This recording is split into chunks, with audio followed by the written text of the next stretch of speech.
Welcome to 3 minutes Ayyanar துணை. இன்றைக்கி எபிசோடில் என்ன நடந்துச்சுன்னு பார்க்கலாம் வாங்க. மறக்காமல் ஒரு சப்ஸ்கிரைப் பண்ணிவிட்டு பாருங்கள். நம்ம நிலா வந்து பார்த்திங்கன்னா குளிச்சுட்டு வருவாங்க. பாண்டியன் வந்து பின்னாடி குளிச்சுட்டு வந்து துண்டை வந்து அந்த சோபா மேலே போட்டுருவாங்க. அது போட்ட உடனே பார்த்திங்கன்னா நிலா கோவம் வந்துடும். என்ன பண்ணுறீங்க நீங்கள், நான் என்னங்க பண்ணேன் அப்படின்ட்டு பாண்டியன் கேட்பாங்க.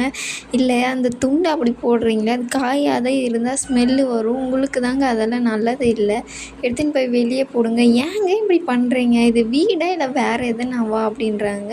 இதெல்லாம் யார் செய்வாங்க, உங்கள் வேலையை நீங்கள் தாங்க செய்யணும் அப்படின்னோடனே பாண்டியன் சரிங்க நான் செய்கிறேன் இதை எடுத்துன்னு போய் வெளியே காய வைக்கிறோம் அவ்வளோதானே அப்படின்னு சொல்லிட்டு போயிடுவாங்க. அந்த பக்கம் பார்த்தீங்கன்னா நம்ம பல்லவன் வந்து சிப்ஸ் சாப்பிட்டுட்டு இருப்பான். அதை வந்து சோழன் வந்து கேட்பாங்க, அவன் கொடுங்க எனக்கு கொஞ்சம் குர்றா, என்னடா நீயும் மொத்தமாக முடிச்சிட்ட அப்படின்னோடனே நிலா கோவம் வந்துடும். காலையில் என்னடா சிப்ஸு சாப்பிட்டுட்டு இருக்க, சாப்பிட்றதும் இல்லாமல் அந்த கவரை தூக்கி கீழே போடுற, இது என்ன வீடா இல்லை குப்பை தொட்டியா, முதல்ல எடுத்துன்னு போய் அதை டஸ்ட்பினில் போடு, இதெல்லாம் யார் உனக்கு செய்வாங்க, அவன் தான் சிப்ஸு கேட்குறான்னு சொல்லிட்டு சாப்பிட்டு இருக்கான், உங்களுக்கு கூட அறிவு இல்லையா, சின்ன பையன் அப்படி தான் பண்ணுறான்னுட்டு அதை எடுத்து போடாமல் நீங்களும் உக்காந்துக்கிட்டு சாப்பிட்டுட்டு இருக்கீங்க.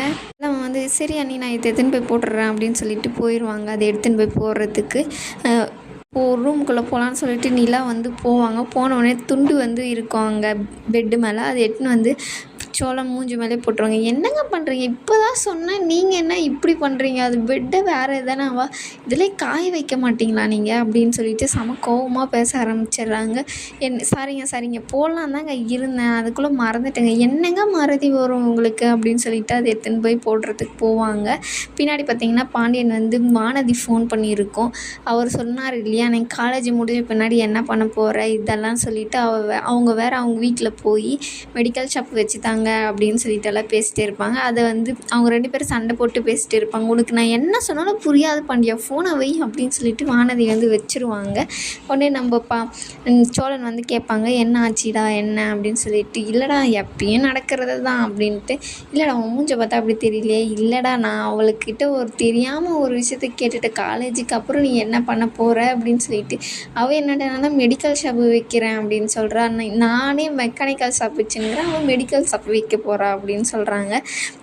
அதெல்லாம் சாதாரண விஷயமாடா, அதுக்கெல்லாம் கடையை பார்க்கணும், முதல்ல இவளுக்கு இந்த மாத்திரை இதுக்கு தானா அப்படின்னு சொல்லிட்டு தெரியணும், மாத்திரை ஃபுல்லாக மருந்து ஃபுல்லாக வாங்கி வைக்கணும் அப்படின்னு சோழன் வந்து சொல்லிட்டு இருக்காங்க. நம்மளாம் சொன்னால் எங்கடா இவளுக்கு புரிய போகுது அப்படின்றாங்க. சரி விடு, அவள் இன்னைக்கு சண்டைக்கு போடுவா, நாளைக்கு வந்து உங்க கூட சேர்ந்துட போகிறா, இதுக்கெல்லாம் ஏன் ஃபீல் பண்ணுற அப்படின்னு சொல்லிட்டு 2 பேரும் உள்ளே போயிடுவாங்க. அதுக்கப்புறம் நம்ம நடேசன் வந்து வருவார். நிலா வந்து இன்றைக்கி எல்லாரையுமே வேலை வாங்குவாங்க. அவங்க மாமனார்கிட்ட கூட பார்த்தீங்கன்னா, இனிமேல் நீங்களாம் குடிக்கவே கூடாது, நீங்கள் குடிச்சிங்கன்னா உங்கள் உடம்புக்கு என்ன ஆகுன்னே தெரியாது, உங்கள் லிவர் ஏற்கனவே கெட்டு போயிருக்கும், நீங்கள் மேலும் மேலும் குடிச்சிங்கன்னா உங்கள் ஹார்ட்டு வெடிச்சு தான் போவோம் அப்படின்னு சொல்லிட்டு சொல்லுவாங்க. அவர் உடனே பயந்துட்டு, அப்படியா இனிமேல் நான் குடிக்க மாட்டேமா அப்படின்னு சொல்கிறாங்க.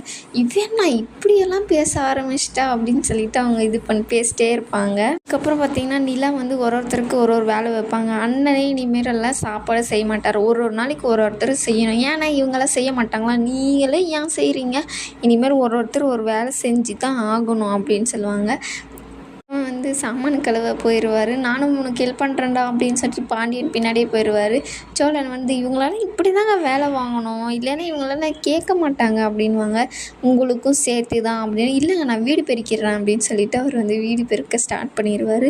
நிலா வந்து உள்ளே போனோடனே எல்லோரும் வந்து ஹாலில் இருந்துட்டு, என்னண்ணா அண்ணி இப்படியெல்லாம் பேசுது அப்படின்னு சொல்லிட்டு சொல்லுவாங்க. இனிமேல் இப்படி தாண்டா இருக்கும் அப்படின்ற மாதிரி எல்லாம் பேசிப்பாங்க. அதுக்கப்புறம் தோசை சொல்லலான்னு சொல்லிட்டு நிலா வந்து போயிடுவாங்க. நம்ம பல்லவன் வந்து பாண்டியன் வந்து பார்த்திங்கன்னா இது தேங்காய் திருவிட்டு உக்காந்துட்டு இருப்பாங்க, அது கொஞ்சம் கீழே சிந்திடும், அதுக்காக கூட செய்கிறீங்க, அதை ஒழுங்காக செய்ய மாட்டிங்களா, அது எறும்பு வந்தால் அதுக்கப்புறம் நம்மளுக்கு தாங்க பிரச்சனை அப்படின்னுவாங்க. சரிங்க நான் க்ளீன் பண்ணிடுறேன் அப்படின்னு சொல்லிட்டு க்ளீன் பண்ணுவாங்க. சேரன் வந்து விட நான் விடுறேன் அண்ணே நீங்கள் கம்முன்னு இருங்க, உங்களால் தான் எல்லாருமே கெட்டு போடுறது அப்படின்னு சொல்லுவாங்க. அதுக்கப்புறம் எல்லாருமே ஹாட் பாக்ஸ் இல்லை, அந்த மாதிரி ஃப்ரிட்ஜு இந்த மாதிரி இருக்குது அப்படின்னு சொல்லிட்டு வீட்டை பற்றி கொஞ்சம் எல்லாமே சொல்லுவாங்க. இனிமேல் எல்லாருமே சம்பாதிக்கிறது கொஞ்சம் வீட்டுக்கு தரணும், நம்ம தான் வீடை நல்லா மாற்றணும் அப்படின்னு சொல்லிட்டு செம்மையாக பேசுவாங்க. எல்லாருக்கும் ஒரே இதாயிரும், என்ன இத்தனை நாளாக இவங்க இந்த வீட்டில் தானே இருந்தாங்க, இவ்வளோ நாளாக இந்த மாதிரிலாம் பேசவே இல்லையே அப்படின்னு எல்லாமே சொல்லுவாங்க. நடேஷன்கிட்டையும் போய் சொல்லுவாங்க, சொல்லுவாங்க. இனிமேல் நீங்கள் சம்பாதிக்கிறது வீட்டுக்கு கொஞ்சம் கொடுக்கணும், நீங்கள் குடிக்கக்கூடாது. இதை தான் நீ ஏற்கனவே சொல்லிட்டியே, ஏன் மறுபடியும் நான் குடிக்கக்கூடாதுன்னு சொல்கிற அப்படின்வாங்க. நான் சொல்கிறத கேளுங்க, இனிமேல் வீட்டில் ஒன்றுனா மாறப்போகுது, அதுக்கு எல்லாருக்குமே நம்ம தான் சேர்ந்து பண்ணணும் அப்படின்வாங்க. சரின்னிருவாங்க.